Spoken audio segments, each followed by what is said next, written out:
আমার পরিবার, আমি জেলখানা থেকে তাকে এই প্রস্তাব দিয়েছি, জেলখানা থেকে আমি বন্দী অবস্থায় তাকে প্রস্তাব দিয়েছি। আপনি যাদেরকে এটা কতটুকু সত্য? হ্যাঁ, এটা আমি জিজ্ঞেস করতেছি। এটাকে জুয়েলের আপন ভাগ্নে। আপনার কেউ ছিল না বিয়েতে? হ্যাঁ, বিয়েতে আপনার কেউ ছিল না? এই যে আমার ভাই, আমার মা ছিল না। আমি ওইটাই জানতে চাচ্ছি যে আদৌ কি আপনারা এই ধরনের প্রস্তাব জুয়েলকে দিয়েছিলেন? সত্য মিথ্যাটা জানতে চাই। আমি দেইনি এই ধরনের প্রস্তাব। আচ্ছা, আমরা একটু ক্যামেরায় প্লিজ আমরা আসলে প্রশ্ন করি জানার জন্য। অন্য কিছু ভাবার দরকার নেই। আপনারও তো যেসব আছে যে অনেক বড় বড় নেতার সাথে উঠা বসা আছে, যে জুয়েল একাই সব ক্ষমতা দেখায়। আচ্ছা, আপনার প্রশ্নের উত্তর আমি দিচ্ছি। ওবায়দুল কাদেরের সাথে কি দেখেছেন আপনি?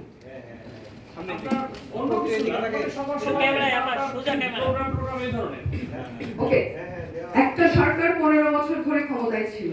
আমি একজন ছোটখাটো হলেও তো সেলিব্রিটি। আমাকে বিভিন্ন প্রোগ্রামে অনেক সময় ডাকতো, যেতাম, অনেক সময় যেতাম না। আমার বাসার সামনে রোড শো হতো, আমাকে মিডিয়ার কিছু আমার কলিগরা ডাকতো, তোমার বাসার সামনে বসে আসো। তখন হয়তো দুই একটা প্রোগ্রামে আমি গেছি। যাওয়ার পরে গ্রুপ ছবি, ওখানে যে ছবি, আপনি যেই ছবির কথা আপনি বলবেন, ওই গ্রুপ ছবিটা আপনারা দেখেন। আরো অনেক আর্টিস্ট আছে এবং রিনাউন্ড আর্টিস্টরা আছে আমার সঙ্গে। আমি একা না, এবং আমি পার্সোনালি কোনো নেতাকে কাজে লাগাইনি। যদি আমি সেরকম হইতাম তাহলে দুই একটা মন্ত্রী আমার পকেটেও থাকতো, বিকজ অফ আমি একজন সেলিব্রিটি।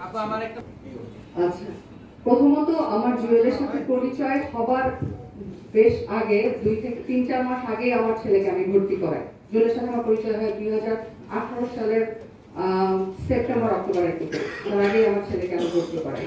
দ্বিতীয়ত, আমাকে দ্বিতীয়বার ডিভোর্স, যার কাছ থেকে আমি এত ব্ল্যাকমেল করলাম, তার অভিযোগ, সে দ্বিতীয়বার কেন আমাকে বিয়ে করবে, কেন আমার সাথে রিলেশনে যাবে, এবং দ্বিতীয়বার কেন সে আমাকে এসব দিবে। বিষয়টা কি এরকম যে তাকে আমি ব্ল্যাকমেল করে বিয়ে করলাম? সে যেসব অভিযোগ, আমার কাছে ভিডিও আছে এখনো নিউজের, সে পকেটে করে বেলমনের ঘড়ি, 2টা আইফোন, জুয়েলারি, গহনা, এগুলো নিয়ে ঘুরে বেড়াতো, আর আমি তার কাছ থেকে নিয়ে নিতাম।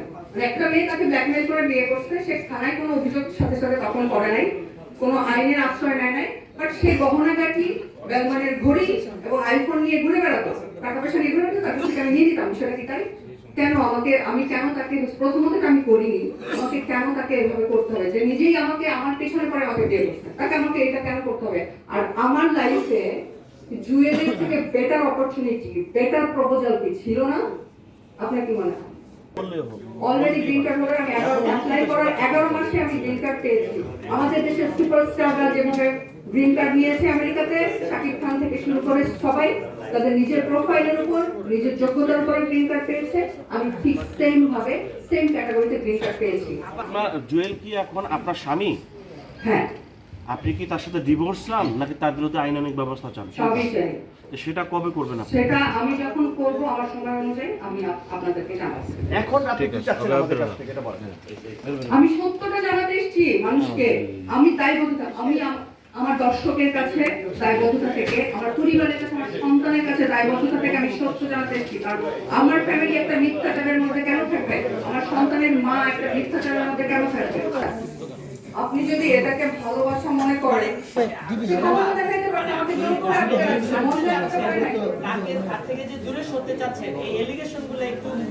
আমার গায়ে হাত তোলা থেকে শুরু করে মানসিক টর্চার, সারাক্ষণ হুমকি, এই 4-5টা বছর আমি কিভাবে কাটিয়েছি সেটা আমি ছাড়া কেউ জানে, আমার পরিবার ছাড়া আমি ছাড়া কেউ জানে না। অলরেডি আমাকে হুমকির মধ্যে রাখতো। ধরেন আমাকে, আসলে আমি থাকতাম আমার বাসায়, আমার যাইতো, আমি জানতাম, আপনি তো আর যাইতেন না। আপনি জানতে পারে আমার সাথে থাকছে, সব কারণেই তো। এটা জুয়েলের প্রথম ওয়াইফ, রিন্তির নাম্বার। রিন্তির সঙ্গে আমার কনভারসেশন আছে এখানে, দেখেন। আমি রিন্তিকে লিখেছি সৌদি আরবে যাওয়ার পর, জুয়েল কি তোমরা কি তাড়াতাড়ি আসবা, এর মধ্যে জুয়েল কি দেশে আসবে? রিন্তি আমাকে লিখছে, মানে রাগ, একটু সেও রাগ করে চটাং করে কথা বলতো আমার সাথে। আপনারও তো স্বামী, আপনি জিজ্ঞেস করেন, আমাকে কেন জিজ্ঞেস করছেন? আমি বলছি আমার সঙ্গে কথা হয় না, 2 দিন ধরে আমি কথা বলি না, রাগ করে। দেন লিখছে, কথা অফ করছেন কেন? আবার তো জেল থাকতে হবে, রেড মার্ক দেওয়া লাইন, রিন্তির কনভারসেশন। আমি কথা অফ করলে আমাকে জেল মামলার হুমকি দিত, আমার ছেলেকে গুম করার হুমকি দিত, আমাকে মেরে ফেলবার হুমকি দিত। এইগুলা আরো প্রমাণ আছে আমার কাছে রিন্তির সাথে কনভারসেশন। আপনি দেখেন, রিন্তি এখনো জুয়েলের সংসারে আছে, জুয়েলের পল্লবী বাসায় আছে। একটা সিঙ্গেল ডের জন্য রিন্তি কখনোই জুয়েলের কাছ থেকে সংসার থেকে যায় নাই, বাট সে স্টেটমেন্ট দিয়েছিল তার প্রথম সংসার নষ্ট হয়েছে। টোটালি মিথ্যা কথা, বিভৎস সব মিথ্যা কথা বলা হয়েছে আমার সম্পর্কে। আপা আপনার যে মিথ্যা কথা বলে প্রমাণ আজ পর্যন্ত আপনারা পাননি, আমি কিন্তু প্রমাণ সহ এসেছি। জি আপা, আপনি যেভাবে বলতেছেন এখানে দেখা যাচ্ছে জুয়েল হচ্ছে ডিবি হারুন, জুয়েল ডিবি হারুনের হেল্পে, স্বরাষ্ট্রমন্ত্রীর হেল্পে জুয়েল আজকে আমাকে আচ্ছা। যা যা করেছে, অত্যাচার, মিথ্যাচার যা যা করেছে সব ডিবি হারুনদের হেল্পে করেছে। এবং ডিবি হারুনরা আমাকে যে হুমকি দিত, ঠান্ডা হুমকি, ফোনে, জুয়েলের ফোন থেকে, আমি তো বললাম আপনাদেরকে। ডিবি হারুন এবং জুয়েলের মধ্যে আসলে সম্পর্কটা কি আপনি কি জানতে পারছেন? টাকা পাচারকারীর সম্পর্ক।